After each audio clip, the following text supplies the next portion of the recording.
Salut à tous, c'est BizBiz. Alors aujourd'hui l'épisode 488 du Zap Image. Comme d'habitude, je vous mets des images de foot d'actualité ou des images anciennes. On en parle un peu et c'est parti. On va commencer et on va parler directement de la Coupe du Monde. Et le compte à rebours aujourd'hui c'est J-5, donc c'est vraiment imminent. Le début, n'oubliez pas, ça sera jeudi. Et on va parler d'une petite stat. Donc en 1982, 10 joueurs français différents avaient marqué lors du mondial. Donc voilà les gars, une stat.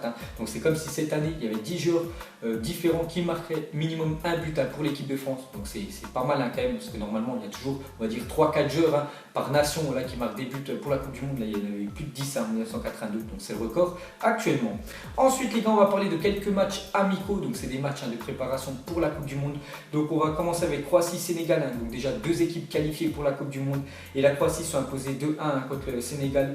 Pourtant, le Sénégal menait 1-0 et voilà, la Croatie ont pris l'ascendant sur eux. Ensuite, un autre match, c'est Suisse contre Japon aussi. Ces deux nations-là sont qualifiées pour la Coupe du Monde et on peut voir que c'est les Suisses qui ont remporté le match 2-0.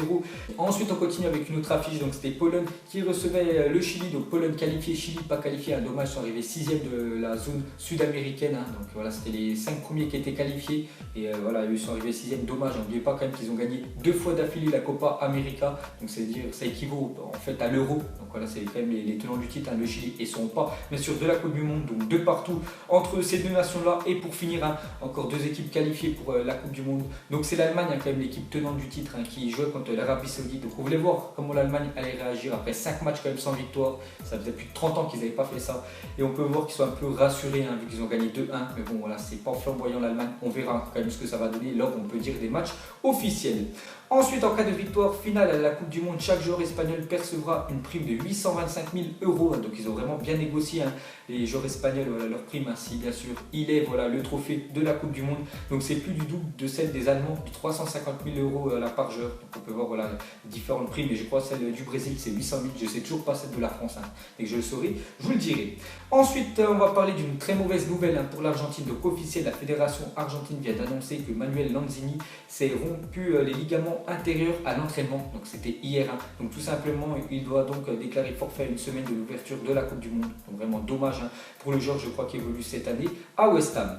Ensuite les gars, on va parler du mercato, parce que voilà, cette nuit à minuit, donc le mercato est désormais ouvert en France jusqu'au 31 août. Donc les dates, c'est toujours du 9 juin jusqu'au 31 août. Donc ça y est les gars, maintenant il va y avoir plein de transferts, on va en parler bien sûr souvent. Donc on va continuer avec quelques transferts. Donc déjà officiel, Mathia Perrin s'engage à la Juventus pour 12 millions d'euros plus 3 millions d'euros de bonus. Donc lui, ça fait quelques fois quand même que j'en parle, je vous dis à chaque fois que c'est des rumeurs, et cette fois-ci c'est officiel. Donc il devient le gardien de la Juventus. Voilà, sûrement pour remplacer Buffon. Ensuite, officiel, Stéphane Bahoken quitte Strasbourg et s'engage avec Angers. Donc voilà, ceux qui suivent un peu la Ligue 1, l'attaquant, je crois que c'est un attaquant de Strasbourg, donc il rejoint Angers. Ensuite, la Juventus est proche de trouver un accord pour l'arrivée de Cancelo pour 39 millions d'euros. Donc voilà les gars, Cancelo, joueur de Valence je crois. Donc il pourrait rejoindre la Juventus, que la Juventus, n'oublie pas que Stéphane Lichtsteiner est parti, c'est officiel, il est parti à Arsenal. Donc ils ont perdu, on peut dire, un défenseur droit, donc il pourrait le remplacer avec ce joueur. Ensuite officiel, Bryan Cristante s'engage avec la Roma en prêt payant de 5 millions d'euros avec obligation d'achat de 15 millions d'euros. Donc lui, je vous ai dit quand même, c'est le joueur qui a réussi le plus de passes la saison dernière avec plus de 2860 passes. Je vous ai donné la stat hier. Donc il rejoint bien sûr l'AS Roma. Donc c'est un petit peu, on peut dire, un Iniesta bis. Ensuite, le FC Barcelone va vendre définitivement Gérard Delefeu. Watford va lever son option d'achat d'un montant de 10 millions d'euros. Donc lui, il appartenait toujours bien sûr au Barça, mais le Barça à chaque fois le prêtait, parce que voilà, il ne pouvait pas bien sûr rentrer dans l'effectif du Barça, il y a tellement de gros joueurs. Donc cette fois-ci c'est officiel, il va partir bien sûr du FC Barcelone, et Watford vont l'acheter.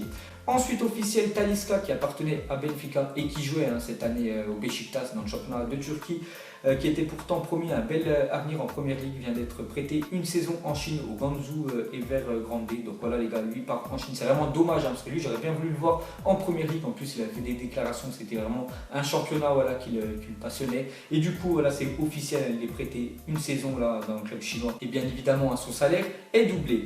Ensuite, regardez la une journal, la carrière d'Elo Sport, donc c'est un journal italien. Donc on peut voir que c'est marqué achat de Milinkovic-Savic, retour de Pogba, des rêves compliqués à réaliser. Donc c'est par rapport à la Juventus, ils aimeraient bien déjà acheter Milinkovic, l'attaquant de la Lazio, qui est vraiment énorme, qui a fait une saison monstrueuse pour ceux qui suivent la Serie A, et aussi Paul Pogba, un retour. Mais ça, voilà que ça va être vraiment compliqué parce que ces deux joueurs-là coûtent très cher.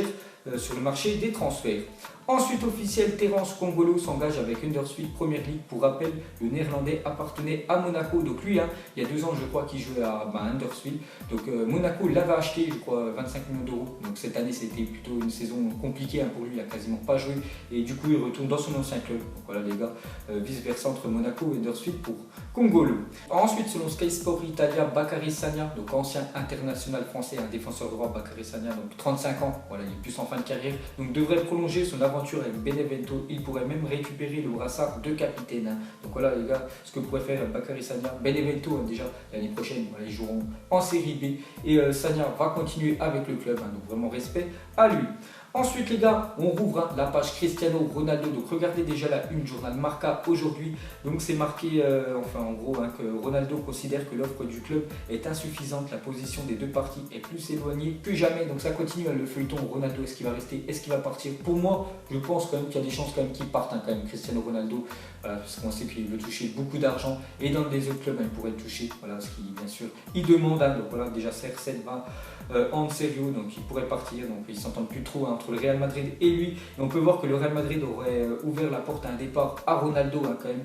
Donc si celui-ci ramène une offre d'un club prêt à dépenser 350 millions d'euros pour l'attacher, bon après que ce soit Manchester ou le PSG, je pense qu'aucun club mettrait autant d'argent, parce que 350 millions d'euros c'est énorme, surtout pour un joueur qui a plus de, je crois, de 32 ou 33 ans. Donc, ouais, il est plus en fin de carrière. Ronaldo, même s'il est encore énorme, je pense que sa valeur marchande doit coûter aux alentours des 150 millions d'euros, mais 350 c'est beaucoup trop cher pour Ronaldo. Mais bon, avec le foot bien sûr, on ne sait jamais. Ensuite officiel, Liverpool confirme le départ d'Emre Can, libre de tout contrat. Donc c'est officiel, il quitte Liverpool et normalement, de toute façon on le savait depuis quelques mois, il devrait rejoindre gratuitement la Juventus. Donc encore un bon coup réalisé par la Juventus, parce que regardez, les joueurs récupérés pour 0 € par la Juventus ces dernières saisons. Donc on voit que niveau recrutement sont vraiment au top.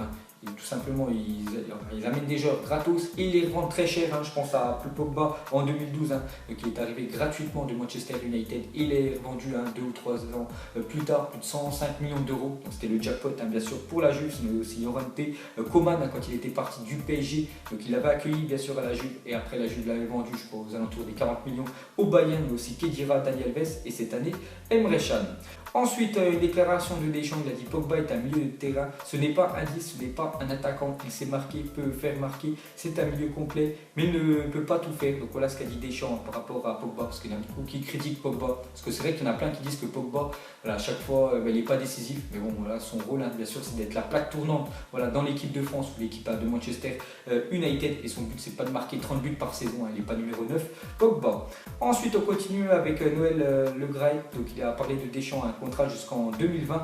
Il n'a aucune clause négative, il restera jusqu'en 2020. Donc ça veut dire que même si Deschamps, par exemple, c'est un fiasco la Coupe du Monde, donc les 3 matchs, on sort avec 0 points, il continuera bien sûr d'entraîner l'équipe de France jusqu'en 2020. Donc voilà déjà une petite info sur Deschamps. Et pour continuer avec Le Graët, il a parlé du maillot de l'équipe de France, le nouveau pour la Coupe du Monde. Il a dit: nous sommes en rupture de stock totale dans le monde entier, ce qui est dramatique. On est devant le Brésil en nombre de maillots vendus. On voit que voilà, c'est plutôt une tuerie, bien sûr, le maillot de l'équipe de France. Ensuite, j'ai un coup d'œil au petit sondage réalisé par le journal Le Parisien. Donc on peut voir que 85% des amateurs de football français ont une bonne image de l'équipe de France, et 53% des Français, pas forcément amateurs de football, ceux qui s'en foutent un peu du foot, n'aiment pas l'équipe de France actuelle. Donc voilà ce que pensent les gens de l'équipe de France. Ensuite, officiel, la LFP adopte le 4e remplacement en cas de prolongation donc on peut voir soit en finale de la Coupe de la Ligue, Play-off Liga Ligue 2 et Play-off Ligue 2 nationale. Donc voilà les gars, ça s'applique dès la prochaine saison.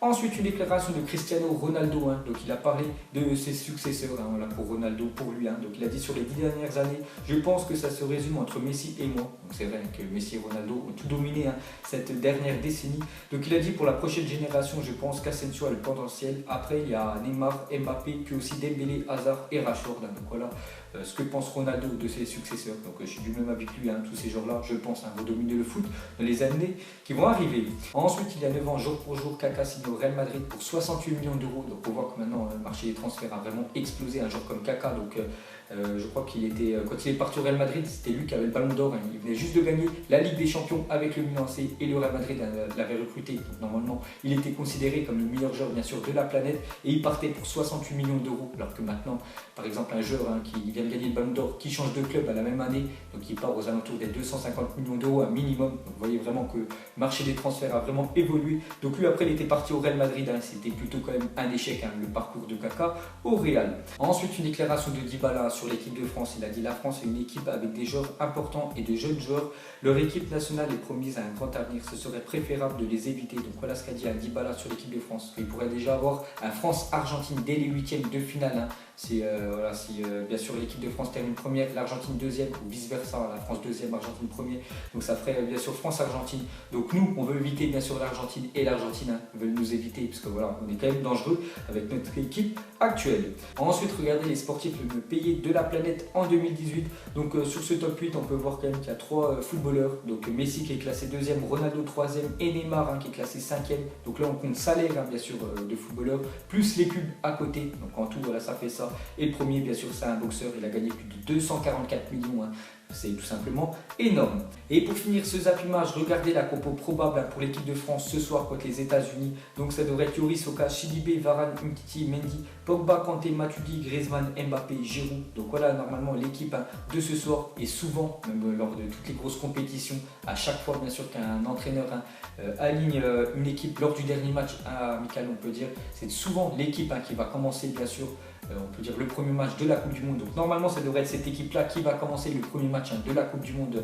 Voilà, on peut dire samedi prochain contre l'Australie. Donc pour vous, est-ce que vous aurez mis cette équipe-là pour commencer bien sûr contre l'Australie dans une semaine? Vous mettrez tout ça en commentaire. Donc voilà les gars, la fin de Zap Image 488. Donc si ça vous a plu, un petit like et je vous ferai l'épisode 489 lundi. Donc moi je vous laisse et je vous dis à la prochaine comme d'habitude. Ciao à tous. Je sais même pas comment s'appelle, elle doit passer vers 20h. Les yeux rivés vers le ciel, en vrai j'ai mal, j'y pense encore. Mon poteau en cellule, il me manque c'est quand qu'il sort. Ok je me cale, toujours au fond du car. Comme au virage, à Marseille ça crie aux armes. J'ai pas le permis, vas-y la mise prend